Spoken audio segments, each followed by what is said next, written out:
Hello दोस्तों। हम आज आपको एक बहुत ही गहरी जानकारी देने जा रहा हूँ, जो शायद कोई प्लेटफॉर्म पे दी जाती होगी। आज आपको मैं ये बताऊँगा कि इस ब्रह्मांड की उत्पत्ति कैसे हुई, ये ब्रह्मांड बना कैसे। मैं बस आपको एक इमेजिनेशन के बारे में माध्यम से बताऊंगा आपको, बल्कि इसे लिख के बहुत ही कम दिखाऊंगा, क्योंकि लिखने से बच्चों को बहुत ही कम याद होता है और इमेजिन की माध्यम से बच्चों को बहुत ही अच्छी तरीके से याद होता है। और एक क्लिप के माध्यम से भी दिखाऊंगा आपको। ओके। बहुत सारे वैज्ञानिकों ने इसके ऊपर रिसर्च की कि ये ब्रह्मांड कैसे बना और ये हमारी पृथ्वी कैसे बनी, ये सूरज कैसे बना, इसके आसपास ये ग्रह कैसे बने।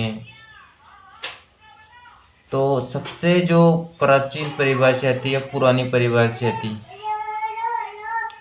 ये एक वैज्ञानिक है, उनका नाम है क्लाइडिस टोल्मी।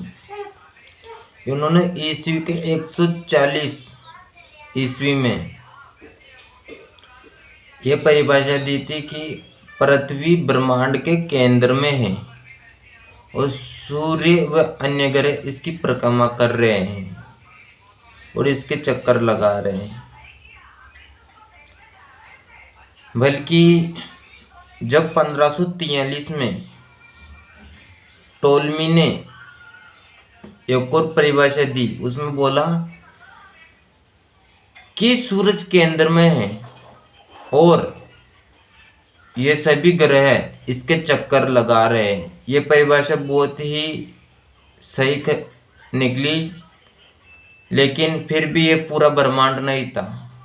फिर तीसरे वैज्ञानिक ने इसके बारे में जानकारी दी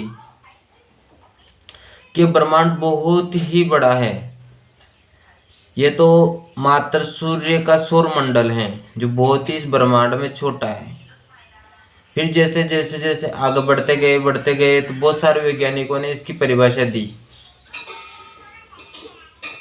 कि ये तो एक बहुत सारे तारों का एक समूह है, ये तो एक गैलेक्सी है या एक आकाश गंगा है। ऐसी इस ब्रह्मांड में हजारों आकाश गंगाएं हैं, जिसमें से हमारी आकाश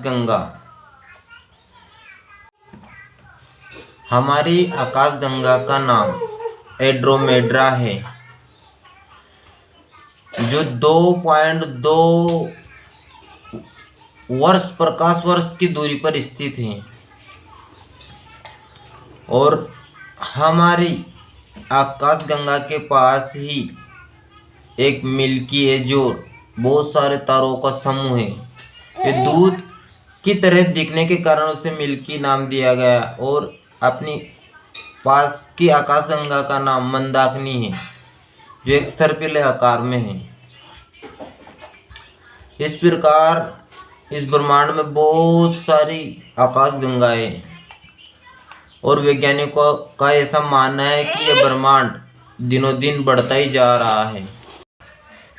एक जिनवा सम्मेलन हुआ था, उसमें एक महाप्रयोग हुआ था। उस महाप्रयोग में लगभग 1000 से अधिक वैज्ञानिक शामिल थे। उन्होंने इस ब्रह्मांड के बारे में एक प्रयोग किया था। उन्होंने क्या प्रयोग किया था? एक 27 किलोमीटर लंबी एक सुरंग जमीन के अंदर खोदी और लगभग पृथ्वी की सतह से 100 किलोमीटर नीचे अंदर। तो उन्होंने उसमें क्या प्रयोग किया कि इस ब्रह्मांड के बारे में उत्पत्ति कैसे, उसकी जानकारी के लिए उन्होंने एक प्रोटोमोभीमा, यानी कि परमाणु की सतह में अंदर पाया जाता है, उसको प्रकाश की गति से उसमें टकराया। तो टकराने से उसमें जो कण बिखरे तो वो छोटे छोटे छिद्रों में फैल गए।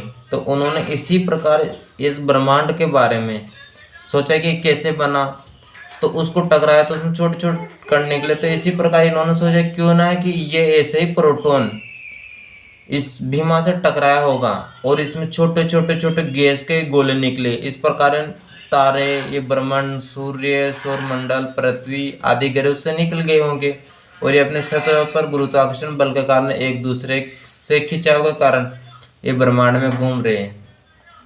इस प्रकार इस ब्रह्मांड की उत्पत्ति मानी जाती है और उदाहरण के लिए उन्होंने सिद्धांत दिया इसको बिग बैंग सिद्धांत।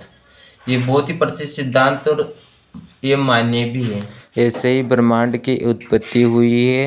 ऐसे ही वीडियो देखने के लिए हमारे चैनल पर बने रहें और इसको लाइक एवं सब्सक्राइब जरूर कीजिए ताकि हमारी अगली वीडियो आपको ऐसे ही मिल